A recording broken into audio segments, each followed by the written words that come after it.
राजकारणातील जंटलमॅन म्हणून ओळख असणारे, शिवसेनेचा ब्रेन म्हणून ओळखले जाणारे आणि शिवसेनेचा आक्रमकपणा मुळीच नसणारे अनिल देसाई यांनी शिंदे सेनेच्या राहुल शेवाळे यांना पराभूत करत ठाकरे सेनेला विजयाची भेट दिली आहे।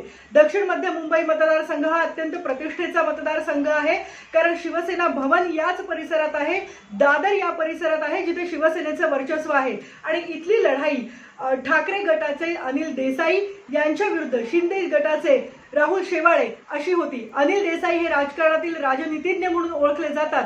ते राज्यसभेचे खासदार होते, मात्र प्रत्यक्ष लोकसभेची निवडणूक ते पहिल्यांदाच लढले होते। त्या उलट त्यांच्या विरोधात राहुल शेवाळे जे सलग 2 टर्म्स इथले खासदार आहेत ते उभे होते। महत्त्वाचं म्हणजे अनिल देसाई यांना खासदारकी दिल्यानंतर खरं तर अनेकांच्या भुवया उंचावल्या होत्या, पण आश्चर्यकारक निकाल लागल्यानं ठाकरे सेनेच्या गटात मात्र आनंद पसरलाय।